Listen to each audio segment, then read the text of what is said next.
নমস্কার বন্ধুরা, আজকে আবার একটা নতুন দিন শুরু হলো। নতুন রেসিপি নিয়ে তোমাদের সামনে চলে এসেছি। হ্যাঁ বন্ধুরা, আজকে আমি রান্না করব বিরিয়ানি।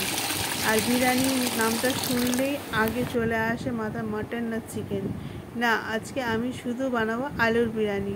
তাই কীভাবে বানাচ্ছি পুরোটাই তোমাদের সাথে রেসিপি শেয়ার করছি। ভালো লাগলে লাইক কমেন্ট শেয়ার করো। তো দেখো, আমি প্রথমে একটু জল গরম বসাচ্ছি। তার মধ্যে আমি দুটো এলাচ, লবঙ্গ, দারচিনি, দুটো তেজপাতা দিয়ে ভালো করে ফুটিয়ে নিলাম জলটাকে। তো জলটা এখন আমার ফুটে গেছে, আমি সব এলাচগুলো তুলে ফেলে দেবো। তোমরা এটা আলাদাভাবেও রেখে দিতে পারো, শুকিয়ে তরকারিতে দিতে পারো। তো এই দেখো, এবার আমি চালটা দিয়ে দেবো।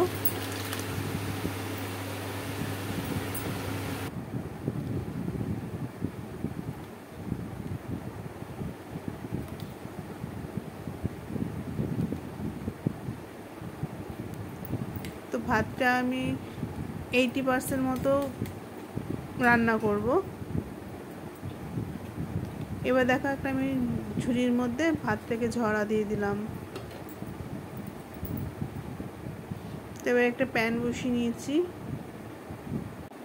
তার মধ্যে দিয়ে দিচ্ছি সাদা তেল আর 1 চামচ ঘি দিয়ে দেব। এখন তো কলকাতা শহরে আলু বিরিয়ানিও খুব দেখা যাচ্ছে, শোনা যাচ্ছে, তাই আজকে আমি আলু বিরিয়ানি করে ফেলছি। অনেক সময় আছে আমাদের মাছ মাংস কিছুই খেতে ইচ্ছে করে না, আবার ডাল ভাতও খেতে ইচ্ছে করে না, তখন এইভাবে একটু নিরামিষ আলুর বিরিয়ানি করে নিলে পরেও জমে যাবে। তো দেখো, দুটো তেজপাতা দিয়ে দিলাম দারচিনি, এলাচ দিয়ে একটু নাড়াচাড়া করে আমি অনেকটা পেঁয়াজ দিয়ে দিচ্ছি। আর অনুরোধ করব, এইভাবে একবার রান্না করে অবশ্যই খেয়ে দেখবেন, আশা করি ভালো লাগবে। তো দিয়ে দিলাম স্বাদ মতো লবণ। এবার দিয়ে একটু ভালো করে নাড়াচাড়া করব।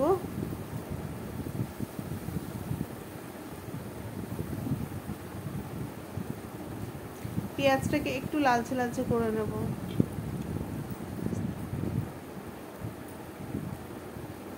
দিয়ে দিচ্ছি আদা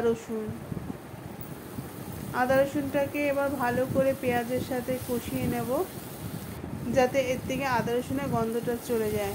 এবার দিয়ে দিলাম পরিমাণ মতো জল।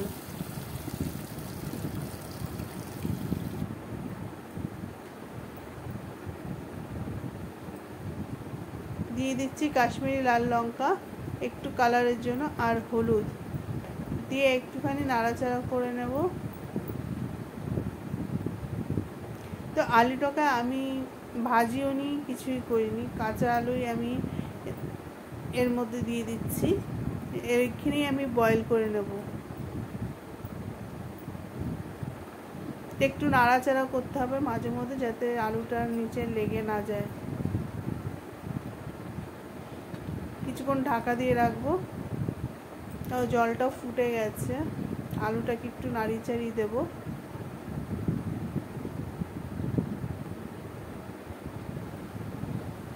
আর পাশে একটা কড়াইতে আমি একটুখানি ব্রেস্তার জন্য পেঁয়াজ ভেজে নেব।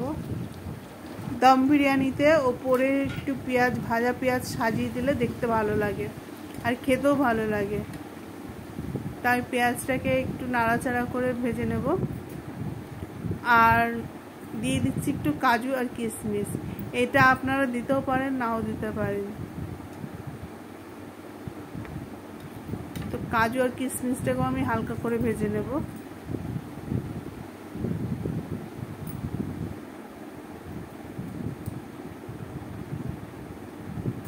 তো এবার আমি আলুগুলোকে দেখছি গলেছে কিনা, কারণ 80% মতো আমাকে সেদ্ধ করে নিতে হবে। তো এবার আমি একটা একটা করে আলু তুলে নেব, যাতে পেঁয়াজগুলো উঠে না আসে।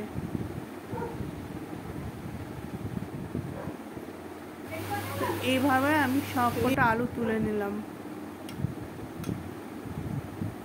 আর আলুগুলো খুব বড় হলে কেটে দুফালা করে নেবেন, আর যদি মিডিয়াম বা ছোট সাইজ হয় সেটাকে না কাটলেও চলবে। আর এই মশলার মধ্যে আমি একটু টক দই দিয়ে দিলাম। দিয়ে এবার এটাকে আমি একটু ভালো করে শুকিয়ে নেবো জলটাকে।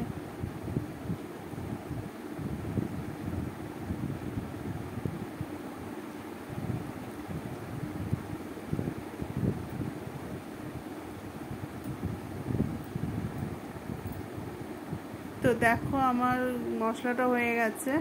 তো এবার আমি কাঁচা লঙ্কা ছড়িয়ে দিলাম আর আলুগুলোকে আমি একটা একটা করে সাজিয়ে দেব। তো তোমরা বন্ধুরা আলু বিরিয়ানি না খেলে আজকেই বানিয়ে ফেলুন এইভাবে, আর খেয়ে অবশ্যই আমাকে কমেন্ট করে বলবেন আপনাদের কাছে কেমন লাগলো। তো দিয়ে দিলাম বিরিয়ানি মশলা। এবার আমি ভাতটাকে অল্প অল্প করে দিয়ে সাজিয়ে নেব।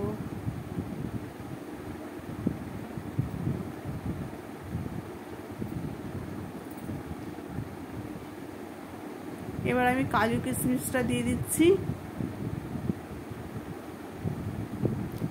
আর দিয়ে দেবো একটু বিরিয়ানির মশলা, আবার ওপরে অল্প ভাত দিয়ে দেবো। তো এবার ফাইনালি আমার হয়ে গেল, তাই আমি ওপরে আবার একটু বিরিয়ানি মশলা দিয়ে দিচ্ছি। আর আগে থেকে আমি ভিজিয়ে রেখেছিলাম একটু কেওড়া জল, গোলাপ জল দিয়ে সাফরন, তো সেটাই আমি পুরোটাই দিয়ে দিলাম এখানে। আর ওপরে ব্রেস্তারাগুলো দিয়ে দিচ্ছি। দেখো আমার সাজানো কমপ্লিট হয়ে গেছে। এবার আমি ঢেকে স্টিমে বসিয়ে দেব। আর ননস্টিকের ঢাকনাগুলোর মধ্যে একটুখানি ফুটো থাকে, সেটার মধ্যে আমি একটু কাগজ দিয়ে দিলাম, তাহলে আর স্টিমটা বাইরে বেরিয়ে আসবে না। দেখো বিরিয়ানিটা আমার রেডি, কত সুন্দর লাগছে।